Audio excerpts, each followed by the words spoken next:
अगर जुर्रत है खान साहब तो लाए बाहर बात निकालें। क्या आपको जनरल बाजवा ने कही, जनरल फैज हमीद ने उस वक्त कही, तो करें हिम्मत आके नाम लेकर बताएं कि किसने आपको कहा था कि ये चीफ इलेक्शन कमिश्नर न्यूट्रल होंगे और वो ग्रेंटोर थे बीच में। तो please come and name them, उनका नाम लेकर बताएं। ये शैतान के चेले बड़े खुश हुए हैं, रास्ते से हटाने का इसको मौका मिल गया। वैसे तो ये हटता नहीं है, जो मर्जी कर दो, ये अवाम इसके साथ खड़ी हो गई है। तो चलो अब टेक्निकल नॉकआउट करो, किसी तरह कोई चीज पकड़ लो। इन लोगों को शर्म आनी चाहिए। अस्सलाम वालेकुम, मैं हूं अब्सा कोमल। आज फ्राइडे है जिसमें हम वीकली एक राउंड अप करते हैं और खबरें आज भी बहुत ज़्यादा हैं। जैसा कि इलेक्शन कमीशन की तरफ से तोशा खाना केस में इमरान खान के हवाले से जो मोहसिन शाहनवाज रांझा साहब ने जो एक दरख्वास्त दायर की थी उसको काबिल समात करार दे दिया गया है और अब इसकी समात होगी 18 अगस्त को। एक तो ये, इसके ऊपर हम बात करेंगे कि तोशा खाना के हवाले से जो इल्ज़ामात हैं वो कोई मुश्किल बन सकती है इमरान खान साहब के लिए इलेक्शन कमीशन के हवाले से।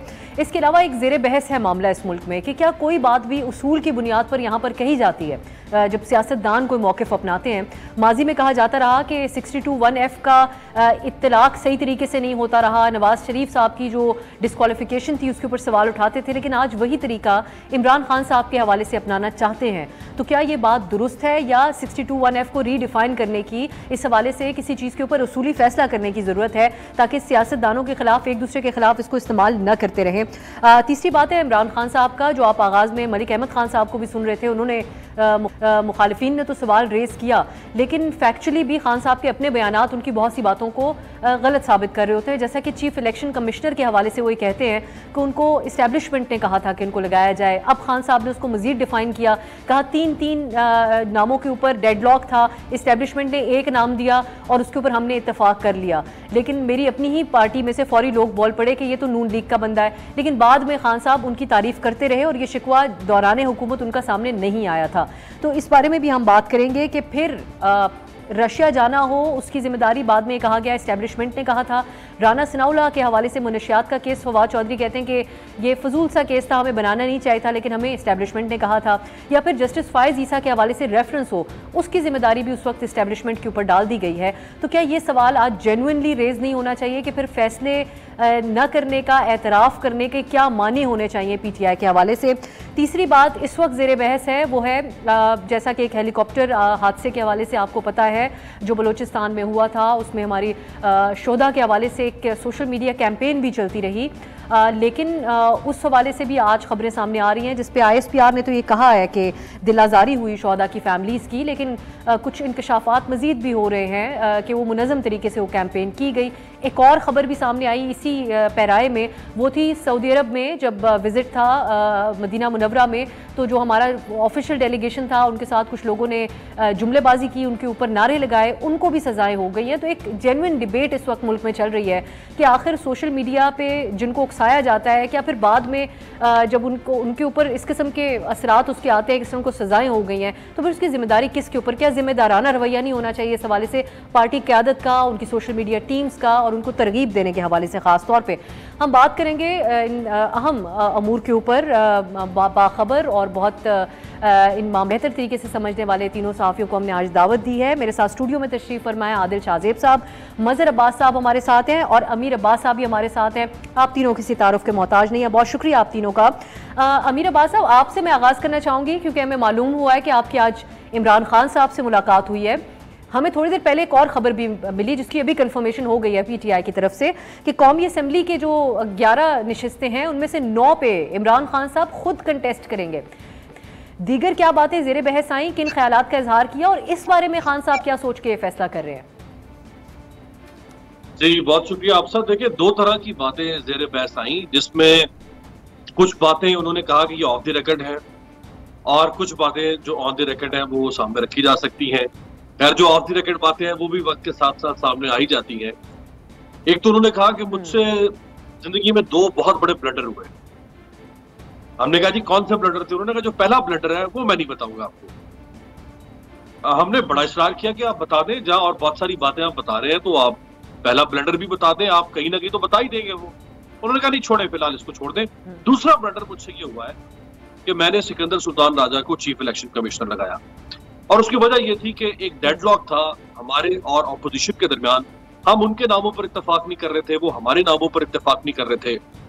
तो फिर न्यूट्रल्स ने कहा कि हम आपको एक ऐसा नाम देते हैं जिस पर आप दोनों को कोई एतराज या शिकायत नहीं होगी, और हम इस बात की जमानत देते हैं कि वो अपने मनसब के साथ इंसाफ करें।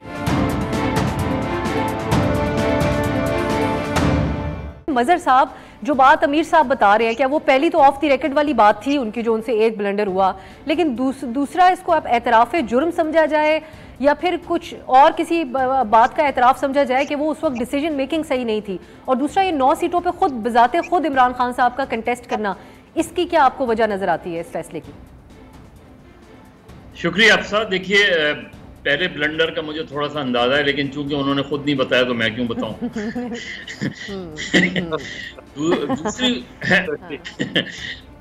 दूसरा जो ब्लंडर है, देखिए वो मैं एतराफ़ जुर्म तो नहीं कहूँगा, जुर्म बहुत बड़ा वर्ड होता है, जुर्म तो नहीं, लेकिन जाहिर है आप तीनों जो साबिक़ इलेक्शन चीफ इलेक्शन कमिश्नर गुजरे हैं उनका अगर आप जायज़ा लें, फ़खरुद्दीन जी इब्राहिम एक ज़माने में इमरान खान ने उनको अप्रोच की थी थ्रू आरिफ अलवी कि आप जो है वो पीटीआई की तरफ से इलेक्शन लड़ लें, ये ग़ालिबन 2002 की बात है, और उसके बाद उनके ऊपर सबका इत्तेफाक राय था, फिर वो मुतनाज़ा बना दिए गए।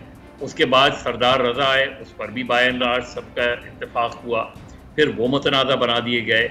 तो प्रॉब्लम हमारी सियासी क़यादत की है, सिर्फ इमरान खान की नहीं, क्योंकि PMLN ने भी तो एग्री किया था इस पर, तो वो आज उनको क्योंकि सूट कर रहा है, माजी में वो भी उन्होंने भी एतराज़ किया था। तो प्रॉब्लम यहाँ यही है कि हमारी सियासी क़यादत, जब चाहे इलेक्शन कमीशन का मामला हो, चीफ इलेक्शन कमिश्नर का मामला हो, या ये नैब के चेयरमैन का मामला हो, या एक care taker government, care taker prime minister का मामला हो, हम एक तो इत्तेफाक राय करते हैं। जब इत्तेफाक राय कर लेते हैं, उसके चंद माह बाद जब वो आदमी इंडिपेंडेंटली काम करने शुरू करता है तो हम उसे मुतनाज़ा बना देते हैं। तो ये सबका मसला रहा है। इमरान खान के कई ब्लंडर्स हैं। इमरान खान के ब्लंडर्स ये भी हैं कि वो जब हामिद खान, जस्टिस वजीउद्दीन, तस्नीम नूरानी 2013 में उनसे कह रहे थे, जस्टिस वजी तो बाकायदा सबूत लेके गए थे उनके पास, ये सबूत लेके गए थे कि किस तरह पैसा तकसीम हुआ था पार्टी इलेक्शन में, लेकिन इमरान खान ने नहीं मानी उनकी बात। आज वो कहते हैं कि जस्टिस वजी जहांगीर तरीन और अलीम खान के बारे में दुरुस्त कहते थे। तो चीज़ ये है कि इमरान खान को रीअसेस करें अपने आप को कि वो आज जो पोजीशन लेते हैं वो पोजीशन जो है वो इतनी जल्दी तब्दील नहीं होती। अब जहाँ तक 11 में से 9 सीटों का सवाल है, पहले तो ये कि वो 2 सीटें कौन सी हैं जहाँ से वो नहीं लड़ेंगे। एक तो जाहिर है शाह महमूद कुरैशी ने की सीट गालबन, जहाँ से वो अपनी बेटी को लड़ा रहे हैं, बेटे को प्रोविंशियल असेंबली का लड़ाया, अब नेशनल असेंबली की सीट खाली है तो वहाँ वो बेटी को लड़ा रहे हैं। अब इस पे सवाल है पीटीआई के अंदर, क्योंकि वो पीटीआई के नंबर 2 हैं, तो नंबर 2 अगर अपनी फैमिली को इस तरीके से इंडक्ट कर रहा है तो फिर वो मौरूसी सियासत सिर्फ इमरान खान की हद तक महदूद है क्या? वो पार्टी में उसको अप्लाई नहीं किया जाता। दूसरी नशिस्त, हो सकता है मैं गलत हूँ, दूसरी नशिस्त जिस पे वो शायद ना लड़ें पर्सनली, वो है लियारी की। तो मजहर साहब, असल में वो 11 इस्तीफे मंजूर हुए, उनमें से 2 रिजर्व सीट्स हैं, तो उनके ऊपर चूंकि इलेक्शन होगा नहीं, जो जनरल सीट जी ये अच्छा हाँ सॉरी बिल्कुल सही, नहीं बिल्कुल सही कह रहे हो। तो जो मेरा ख्याल है सबसे इंटरेस्टिंग इलेक्शन होगा, सबसे इंटरेस्टिंग मुझे इलेक्शन लग रहा है, उसमें और भी कई होंगे, जाहिर है वो लियारी का लग रहा है, क्योंकि लियारी में शकूर शाद अब पार्टी में नहीं रहे, पार्टी उन्होंने उनकी वो भी हो गई है।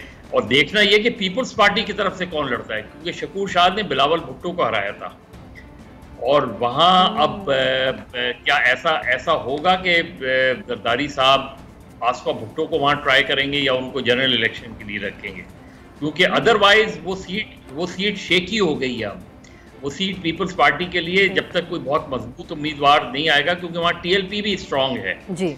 तो ये बहुत इंटरेस्टिंग इलेक्शन हुआ, लेकिन उनकी लॉजिक ये है कि किसी तरीके से कोई एक नशिस्त भी वो नहीं PDM को जीतने दें या उनके इत्तेहादियों को जीतने दें। वो चाह रहे हैं कि वो न सिर्फ ये कि वो जीते, और जाहिर है दोबारा रिजाइन कर देंगे वो जीतने के बाद, या बैठे रहेंगे, ओथ नहीं लेंगे, या ये वो ये शो करना चाह रहे हैं कि उस पर और ज्यादा वोट पड़े, ताकि वो ये मैसेज दे PMLN को कि जी पीटीआई का वोट बैंक पूरी तरह इंटैक्ट है, तमाम तर तोशाखाना और फॉरेन फंडिंग सबके बावजूद। तो ये एक स्ट्रॉन्ग मैसेज वो एस्टैब्लिशमेंट को भी देना चाहते हैं, पीडीएम को भी देना चाहते हैं, और अपने वोटर को जो है वो एंगेज भी रखना चाहते हैं। और सपोर्टर का परसेप्शन हमने मज़ साहब देखा, ये जो ममनुआ फंडिंग का फैसला है उसमें कोई खास रवैये या जो ओपिनियंस है वो बदलते हुए नजर नहीं आया। आदिल, आपकी नज़र में क्या सिग्निफिकेंस है जिस पैराए पे मजर साहब भी बात कर रहे हैं कि अगर इस लॉजिक को भी देखा जाए कि एक भी सीट वो नहीं चाहते लूज करें, लेकिन इन 9 हलकों की क्या अहमियत है अगर पीटीआई इसके ऊपर खान साहब सिर्फ कंटेस्ट करते हैं? देखिए, आपसे मैं थोड़ा सा कमेंट उस पर कर दूं जो उन्होंने कहा जी खान साहब की ने कहा मेरे 2 ब्लंडर्स हैं। तो मेरे ख्याल में 2 दर्जन गिनवाए जा सकते हैं, और ऐसे ऐसे ब्लंडर्स जो वो खुद एडमिट कर चुके हैं ना। देखिए, और दूसरा, आजकल जो भी वो अपने ब्लंडर को एडमिट कर रहे हैं वो सीधा सीधा कह रहे हैं, वो न्यूट्रल्स कहते हैं, हम सीधा सीधा कहते हैं, वो एस्टैब्लिशमेंट पे डालें कि ये फैसला उनका था, ये फैसला उनका था। तो यार, आप 3.5 साल गवर्नमेंट में रहे, तो उस वक्त तो इसका मतलब ये कि एस्टैब्लिशमेंट गवर्नमेंट चला रही थी, तो आप तो वैसे ही पपेट प्राइम मिनिस्टर थे। फिर तो आप क्यों बैठे रहे फिर 3.5 साल? और जब आपको निकाला गया तो फिर आप शोर क्यों मचा रहे? आप उस वक्त कहते कि यार मैं नहीं कर सकता, मेरे पास इख्तियारात नहीं है, सब कुछ आप चला रहे हैं, सारा गंद आप मुझ पे फेंक देंगे। तो वो इस वक्त जो बातें कर रहे हैं उसकी ज्यादा रेलेवेंस अब रह नहीं गई है, क्योंकि उन्होंने 3.5 सालों में होता तो ये कि वो उसी वक्त स्टैंड लेते कि नहीं जी, ये सिकंदर सुल्तान राजा साहब जो हैं ये कंट्रोवर्शियल है, ये नून लीग के घर के आदमी हैं, मैंने नहीं लगाना। तो जब आप उस वक्त इस्टेब्लिशमेंट की बातें सुन रहे थे, सारे फैसले उनकी मर्जी के मुताबिक कर रहे थे, अब it's too late to blame them ना। उस वक्त अगर आप स्टैंड ले लेते तो हम आपको मानते कि यार आप बड़े प्रिंसिपल जो हैं वो सियासतदान है। जहां तक ये 9 हलकों की बात है, मेरे ख्याल में ये जो 9 हलके हैं, ये इस वक्त लोग कह रहे हैं कि मास्टर स्ट्रोक जो है इमरान खान ने खेला है, इन 9 हलकों पर ये इलेक्शन लड़ेंगे, लेकिन मास्टर स्ट्रोक जो है वो हुकूमत ने खेला है। वो कैसे खेला है? ये 9 के 9 हलके आप उठा के देखें, इनमें जो जीत हार का मार्जिन है वो कहीं 200 है, कहीं 300 है, कहीं 1000 है। अब मजर साहब ने लियारी की सीट की बात की ना, कराची की 3 सीटें हैं, कुरंगी 1, मलीर 2 और साथ में आपके साउथ 1 जो कि आपकी शकूर शाद वाली लियारी वाली सीट है। अब लियारी वाली सीट जो है वो पहली दफा पीपल्स पार्टी हारी थी, बिलावल भुट्टो आ रहे थे। साथ में फिर जो आपका आदिल, अगर मैं आपसे कथा कलामी कर रही हूँ उसके लिए माजरत, हम यहीं से आगे कंटिन्यू करेंगे, आप मार्क कर रहे हैं तो फिर इसके पीछे क्या स्ट्रेटेजी है, लेकिन क्या फर्क पड़ता है कि अगर इमरान खान साहब खुद कंटेस्ट कर रहे होंगे? आमदीद, हम बात कर रहे हैं सियासी मामलात के हवाले से, जिसमें खास तौर पे इस वक्त इमरान खान साहब की तरफ से 9 सीटों पर खुद कंटेस्ट करने का जो फैसला है उसके हवाले से बात हो रही है। अमीर, आप की मुलाकात प्राइम मिनिस्टर साहब से जो इसकी आप बात कर रहे थे तो आपकी आवाज़ चली गई। आपने कहा, खान साहब ने कहा कि उनसे 2 ब्लंडर्स हो गए, एक हमने खुद ही समझ लिया जो ऑफ द रिकॉर्ड है, लेकिन दूसरा था इलेक्शन कमिश्नर को तैनात करने का। तो अपनी बात भी मुकम्मल कीजिएगा, और ये भी कि क्या फिर सवाल किया गया खान साहब से कि क्या वजह थी कि महीने गुजरने के बाद आप तारीफ कर रहे थे वहां पर तब भी सिकंदर साहब की, जबकि आप कहते हैं कि अप्रूवल हुआ जब तो तभी उनकी जमात ने बता दिया कि नून लीग का बंदा है। तो ये इस हवाले से कुछ सवाल किया गया उनसे? देखिए, सवाल तो बहुत सारे थे, पर आप जानते हैं कि जब सहाफी कहीं बैठ जाते हैं किसी के साथ तो फिर वो कोई इधर सवाल ले जाता है, कोई उधर सवाल ले जाता है, तो किसी एक मौजू पे हम रहते नहीं। बहुत सारी बातें शुरू हो गई, आज की भी, 4 साल पुरानी। अभी जैसे आप बात कर रहे थे पहले ब्रेक से पहले, ये जो 9 हलकों पे इमरान खान साहब ने कहा कि मैं खुद कंटेस्ट करूंगा, तो इसमें ये शायद इतनी बड़ी खबर नहीं है। इससे बड़ी खबर ये है इसमें कि मैंने उनसे सवाल किया कि खान साहब, अगर आप 9 हलकों पे कंटेस्ट करते हैं और आप एक लम्हे के लिए हम फर्ज कर लेते हैं हाइपोथेटिकली कि आप 9 के 9 हल्के जीत जाएंगे, लेकिन रखेंगे तो आप एक हल्का, बाकी आपको छोड़ने पड़ेंगे। तो उन्होंने कहा क्या हुआ, मैं छोड़ दूंगा। मैंने कहा अच्छा, आप छोड़ेंगे तो उनके ऊपर फिर ज़िमनी इलेक्शन होगा। कहते हाँ, वो तो ज़िमनी इलेक्शन होना है तो मुझे इसमें क्या है। मैंने कहा इसका मतलब ये तो फिर एक इंस्टेबिलिटी रहेगी।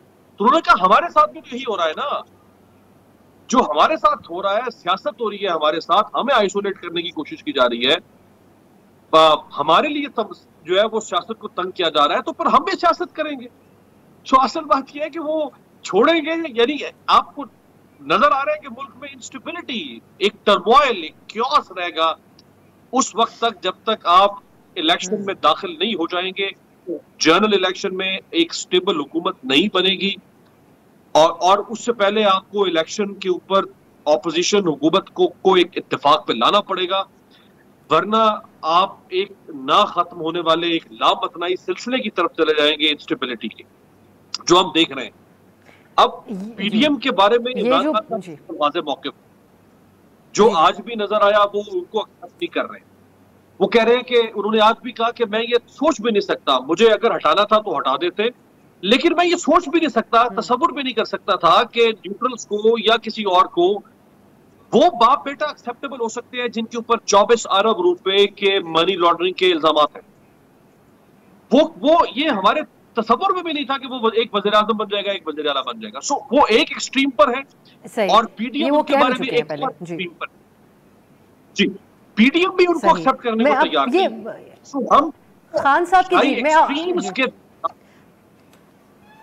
अमीर, ये बात मैं चाहूंगी कि आप मजीद भी हमें बताएं कि क्या बातें हुई वहां पर।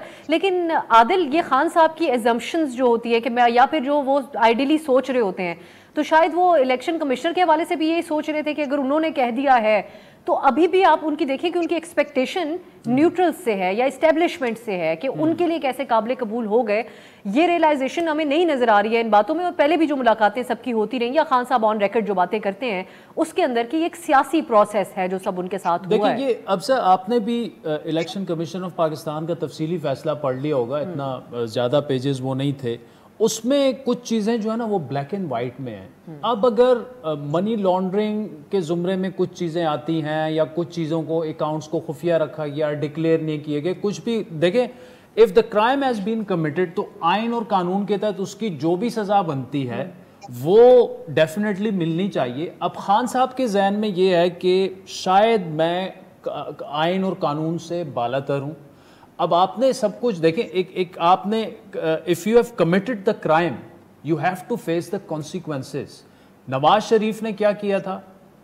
अगर टेक्निकली किसी को नॉकआउट किया गया वो नवाज शरीफ को किया गया। उससे पहले Zulfikar Ali Bhutto was sent to gallows. ठीक है, अब आपके साथ तो अभी तक कुछ हुआ नहीं है। एस्टेब्लिशमेंट अगर आपके साथ होती है तो ठीक है, एस्टेब्लिशमेंट अगर आपके साथ नहीं होती तो फिर आप जो एस्टेब्लिशमेंट के साथ कर रहे हैं, पीटीआई की ये जो अकाउंट्स कर रहे हैं, इवन ये जो हेलीकॉप्टर क्रैश हुआ, वेरी सैड इंसिडेंट, लेकिन पीटीआई के अकाउंट से कैसे कैसे ट्वीट्स हो रहे हैं। मतलब अगर यही खान साहब एस्टेब्लिशमेंट कल शहबाज शरीफ को टेक्निकली नॉकआउट करा दे, मनी लॉन्ड्रिंग केसेस में इलेक्शन करवा दे, खान साहब को दोबारा लेके आ जाए एस्टेब्लिशमेंट, ठीक है। वी हैव टू बी, देखिए हमें इन चीज़ों को समझना पड़ेगा कि या मैं हूँ या इस मुल्क में मैं हुक्मरानी करूँगा या कोई भी नहीं करेगा।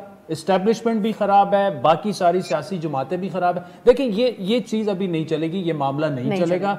जहाँ तक इंतखाबात की बात है, मेरे ख्याल में अभी मुझे थोड़ी बहुत ये स्टेबिलिटी, इकोनॉमिक स्टेबिलिटी के बाद मैं इस साल इंतखाबात होते नहीं देख रहा, अनलेस के शहबाज शरीफ और पीडीएम की जमातें जो है वो खुद कहें कि हम इंतखाबात। मजहर साहब, अब जो बात अमीर बता रहे हैं, क्योंकि अभी वो होकर आए हैं और खान साहब का एक्सप्रेशन या जो बात उन्होंने कही उसको हम तक उन्होंने पहुंचाया है, लेकिन अगर खान साहब ये माइंडसेट रख रहे हैं कि 9 सीटों पे कंटेस्ट करके एक रख के बाकियों के ऊपर दोबारा इलेक्शन होगा, एक बड़ा प्रोसेस होता है और बड़ा एक महंगा प्रोसेस भी होता है इलेक्शन कंडक्ट करवाना, और फिर इलेक्शन कमीशन के ऊपर उनको एतबार नहीं है, सुप्रीम कोर्ट के हवाले से दूसरी साइड सवालात उठा रही है उनके 3 रुकनी बेंच के हवाले से, तो आपको लगता है कि यहाँ पर ये कोई एक वाइज या समझदार स्ट्रेटजी है पॉलिटिकल?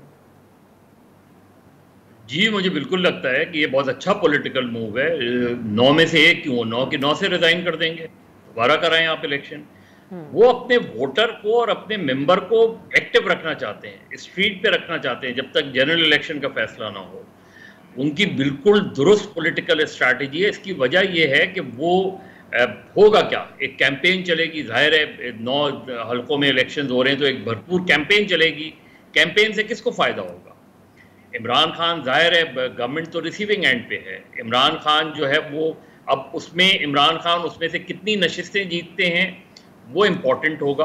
आप 6 नशिस्तें जीतेंगे, 7 जीतेंगे, 5 जीतेंगे, वो भी अगर वो मेजॉरिटी ऑफ सीट्स जीत जाते हैं, जिनमें पंजाब, खैबर पख्तूनख्वा और कराची की मुझे जैसे मलीर थोड़ा सा प्रॉब्लम लग रही है उनके लिए, मलीर का जीतना और लियारी का जीतना, लेकिन इवन अदरवाइज उनका वोटर चार्ज रहेगा, उनका वर्कर चार्ज रहेगा, और ये उन्हें पे ऑफ करेगा अगले जनरल इलेक्शन में।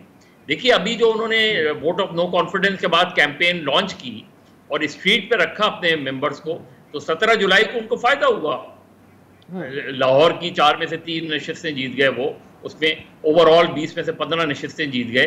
तो एक चार्ज अपने वर्कर्स को वो चार्ज रख रहे हैं और वो ये स्ट्रैटेजी रख रहे हैं। उन्हें पता है कि अगर वो ये 9 नशिस्तों पे खुद नहीं लड़ेंगे और पार्टी को ओपन कर देंगे तो ऐन मुमकिन है कि ज़्यादा नशिस्तें, शायद हो सकता है कुछ नशिस्तें वो हार जाएं। तो वो चाह रहे हैं कि मैक्सिमम हम नशिस्तें जीतें, और सबसे ज़्यादा वो अकेले, जाहिर है पीटीआई में क्राउड पुलर हैं।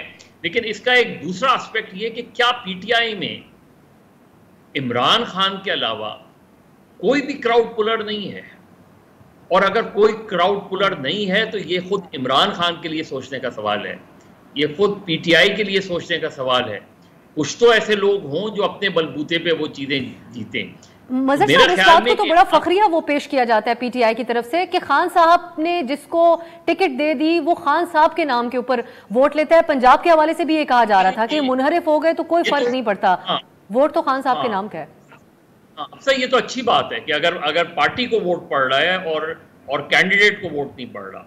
जैसे पंजाब के ज़िमनी इलेक्शन में ये हुआ ना कि वो जो इलेक्टेबल्स थे, वो जो आज़ाद उम्मीदवार लड़के जीते थे, जिन्होंने पीटीआई को भी हराया था, पीएमएलएन को भी हराया था, वो तो आज ये सोच रहे हैं ना कि उनका अपना वोट बैंक किधर गया, और फिर प्लस पीएमएलएन का वोट बैंक उनको क्यों नहीं पड़ा। जाहिर है पीएमएलएन के अंदर एक रिवोल्ट हो गया था, इंटरनल रिवोल्ट हो गया था। तो ये सारी चीज़ें बेसिकली इमरान खान, वो जो इलेक्शन, जनरल इलेक्शंस की बात है, और अब तो वो पंजाब में कंफर्ट जोन में चले गए हैं। पंजाब में उनकी हुकूमत है, खैबर पख्तूनख्वा में उनकी हुकूमत है, तो उन्हें एक एडिशनल एडवांटेज भी इधर हासिल हो गया है। तो मेरा ख्याल है सियासी तौर पे इमरान खान की स्ट्रैटेजी बिल्कुल दुरुस्त है, क्योंकि पीटीएम ने जो और स्पीकर ने जो गलती की है, उन्हें मेरे लिहाज से सारे रेजिग्नेशन एक्सेप्ट करने चाहिए थे। इतने महीनों बाद आप अभी भी ये लेके बैठे हुए पिक एंड चूज कर रहे हैं। ये मेरा ख्याल है बड़ा सीरियस क्वेश्चन है कि आपने सिर्फ 11 सीटों के जो है वो रेजिग्नेशन क्यों एक्सेप्ट किए हैं। जी सही। एक ब्रेक की तरफ जाने मज़र साहब, फिर जो आप बात कर रहे हैं इसके ऊपर क्या आदिल आप भी अपना ओपिनियन दें, एक शॉर्ट ब्रेक के बाद। ब्रेक के बाद खुश आमदीद। हम बात करें हफ्ते भर की अहम डेवलपमेंट्स के हवाले से, जिसमें आज ज़्यादा अहम खबरें सामने आ चुकी हैं। मज़र साहब, आपके ख्याल में अब 2 बातें हैं। इस वक्त आम लोग भी ये सवाल करते हैं कि 62(1)(f) के हवाले से कुछ साल पहले तक हम इन्हीं जो हुकूमती इत्तेहाद की जमातें सुनते थे कि इसका दुरुस्त तरीके से इस्तेमाल नहीं होता। फिर हम अपने प्रोग्राम्स के अंदर कानूनी माहिरीन से भी इसके ऊपर बात करते हैं, वो कहते हैं इसको डिफ़ाइन करने की ज़रूरत है। ये इतना ब्रॉड इसका वो है कि उसके अंदर जो कोई भी किसी को डिफ़ाइन नहीं किया जा सकता 62(1)(f) के तहत कि कौन इसके ऊपर सादिर पूरा आता है या नहीं आता है। एक इस हवाले से हुकूमत जा रही है इमरान खान साहब के हवाले से, और दूसरा तोशा खाना के हवाले से भी आज इलेक्शन कमीशन ने काबिल समात करार दे दिया है। तो आप समझते हैं कि ये दोनों चीज़ों का इस्तेमाल करना बैकफायर नहीं कर जाएगा हुकूमत के हवाले से, और कोई जेन्युइनली वो नुकसान पहुंचा सकते हैं खान साहब को?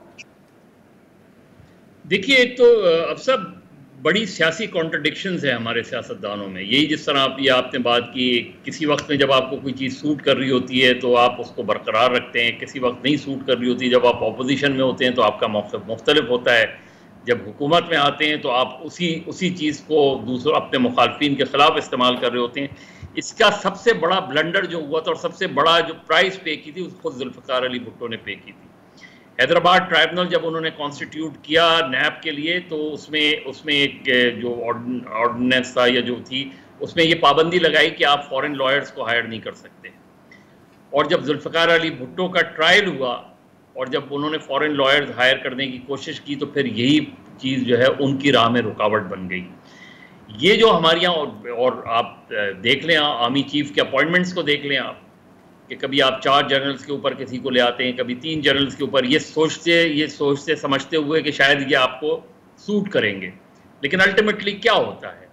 जनरल ज़िया-उल-हक के केस में क्या हुआ, जनरल मुशर्रफ के केस में क्या हुआ, इस वक्त जो सूरत हाल है उसमें क्या हो रहा है?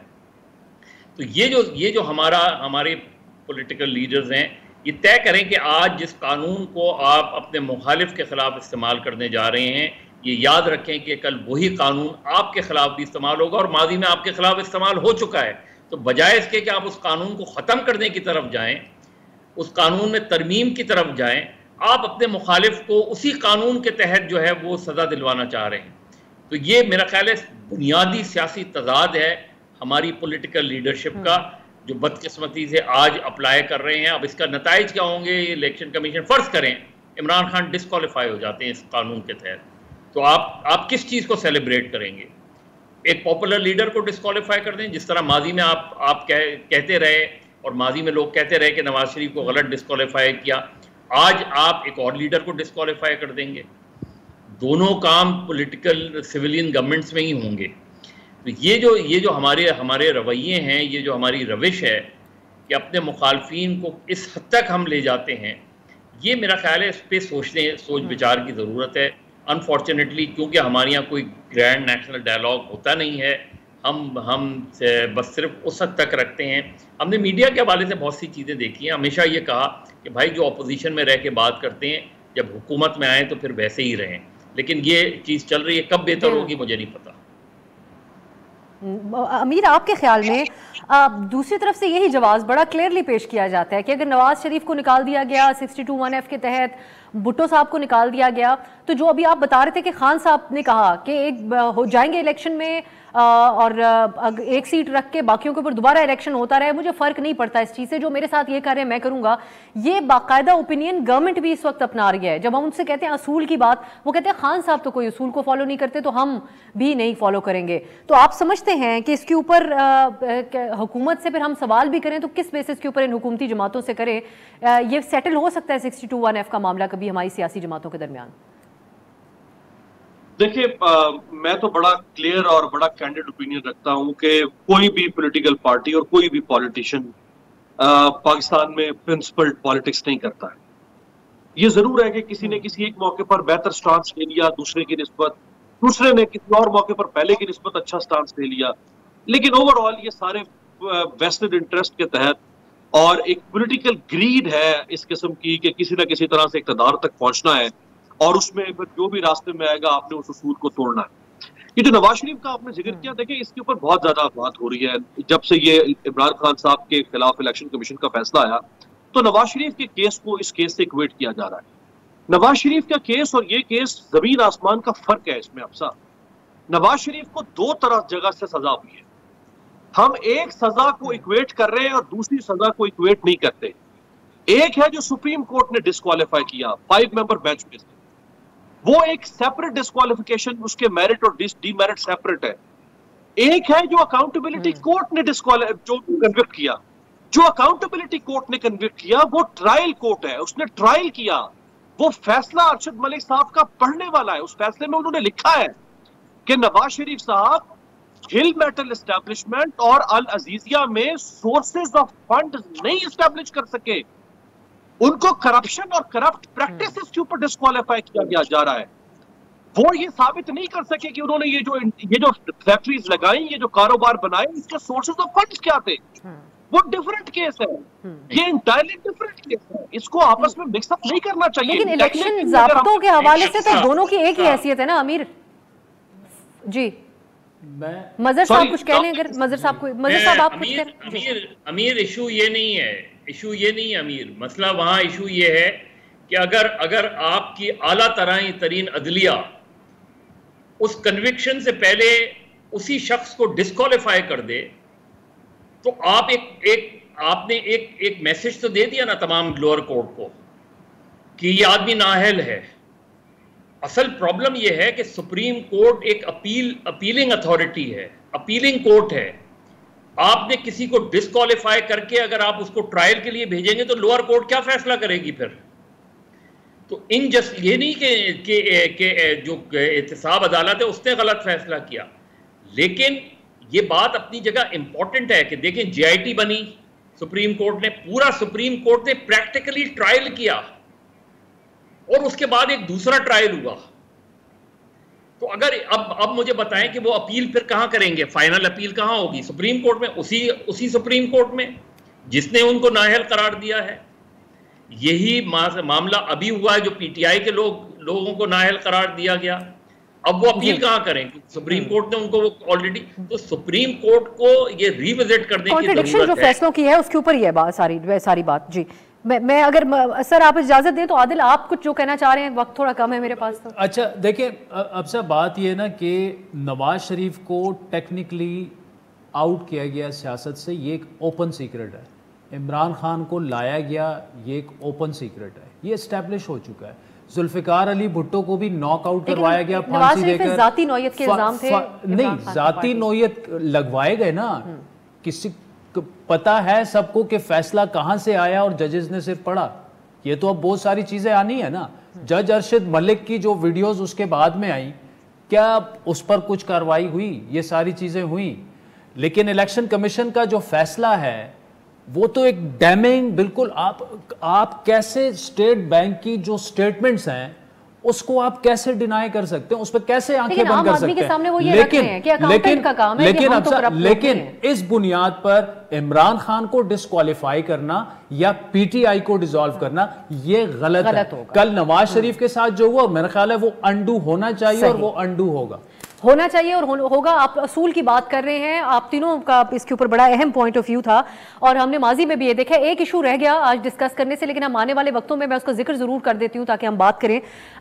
हमने पहले देखा सऊदी अरब में जो मैंने इसका आगाज में हवाला दिया हुआ, जो हामी लोग थे, उन्होंने नारे लगाए, उनको 6-6 10-10 साल की सजाएं हुई हैं, बड़े जुर्माने लगे हैं। आज ISPR की तरफ से भी ये बयान जारी किया गया कि जो हेलीकॉप्टर हादसे के शोहदा हैं उनके फैमिलीज़ की बड़ी दिल आज़ारी हुई है। कुछ PTI के सपोर्ट करने वालों की तरफ से जो कैंपेन है, और फिर एक वीडियो पैगाम एक नौजवान का जिसके अंदर वो ये एतराफ़ कर रहा है कि वो बाकायदा तौर पे PTI की सोशल मीडिया टीम का हिस्सा था। तो ये बड़ी अफसोस की बात है दो तरह से, इस हवाले से भी कि पार्टी को बड़ी जिम्मेदारी का मुजाहरा करना चाहिए, क्योंकि उनका जो सपोर्टर होता है वो सोशल मीडिया पर किसी हद तक भी चला जाता है। और फिर सऊदी अरब में जैसे मजदूर हैं उनको ये सजाएं होना, और आज शोहदा के लवाहिकीन का भी दिल आज़ारी होना, और इस नौजवान का भी, क्योंकि ज़ाती इनिशिएटिव नहीं था, तो बड़ी परेशान कुन बात है। जिम्मेदारी का मुजाहरा सियासी जमातों को करना चाहिए। मज़हर अब्बास साहब, आदिल शाहजेब साहब और अमीर अब्बास साहब, आप लोगों का प्रोग्राम में शिरकत के लिए बहुत शुक्रिया। आज के लिए नाज़रीन इजाज़त दीजिए, खुदा हाफिज़। हर पीर से जुमा अपने फेवरेट शो न्यूज़ आई को YouTube पर देखने के लिए डॉन न्यूज़ के ऑफिशियल YouTube चैनल पर आइए, उसको सब्सक्राइब कीजिए और बेल आइकन को प्रेस कीजिए।